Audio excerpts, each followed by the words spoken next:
چودھری حیدر علی علامہ Iqbal town Lahore میں رہتے ہیں۔ ان کا بڑا بیٹا اسمال بزنس کارپوریشن میں افسر تھا اور اس حیثیت سے وہ کئی سال تک گلگت میں تعینات رہا۔ چودھری صاحب چونکہ ریٹائرمنٹ کی زندگی گزار رہے تھے اور فارغ تھے، اس لیے وہ گرمیوں کا سارا عرصہ اپنے بیٹے کے پاس گلگت میں گزارا کرتے تھے۔ وہاں ان کا تعارف معراج عالم نامی ایک صاحب سے ہوا جو وہاں کے بڑے زمیندار تھے اور پاکیزہ دینی زندگی گزار رہے تھے۔ اس زمیندار نے چودھری حیدر علی صاحب کو بتایا کہ چند سال قبل میری پنڈلی پر پھوڑا نکل آیا جو کسی بھی علاج سے ٹھیک نہ ہوا اور پھیلتا چلا گیا، حتیٰ کہ اسلام آباد کے اعلیٰ درجے کے ہاسپٹلز کے ڈاکٹروں نے بھی اسے لا علاج قرار دے دیا اور بتایا کہ ٹانگ کاٹنے کے سوا کوئی چارہ کار نہیں، ورنہ میری زندگی خطرے میں پڑ جائے گی۔ اس کے لیے ہاسپٹل کے سرجنز نے آپریشن کی تاریخ دی اور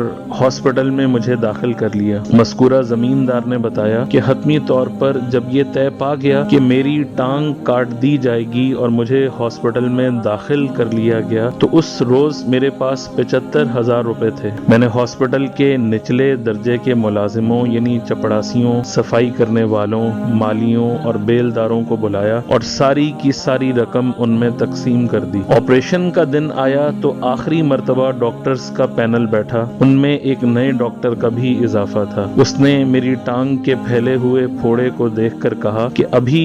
ٹانگ کا آپریشن نہ کیا جائے، ٹانگ نہ کاٹی جائے، ایک اور انجیکشن ہے اس کو آزما لیا جائے، ہو سکتا ہے کہ اس سے یہ پھوڑا ٹھیک ہو جائے۔ جب وہ نیا انجیکشن مجھے لگایا گیا تو حیرت انگیز طور پر پھوڑا ٹھیک ہونا شروع ہو گیا اور چند روز میں پھوڑے کا وجود بالکل ختم ہو گیا، حالانکہ اس سے پہلے دنیا جہان کے بہترین علاج آزمائے جا چکے تھے اور افاقے کی کوئی صورت پیدا نہیں ہو رہی تھی۔ دراصل یہ کرامت تھی اللہ کے حضور 75,000 روپے کے حقیر صدقے کی اور قرآن پاک کی اس نوید کی، جو چیز جو انسان عام انسانوں کے لیے نفع بخش بنتا ہے اللہ اس کو دوام عطا کرتا ہے، اور اللہ کی راہ میں دیا گیا صدقہ یا اللہ کی راہ میں دیا گیا 1 روپیہ بھی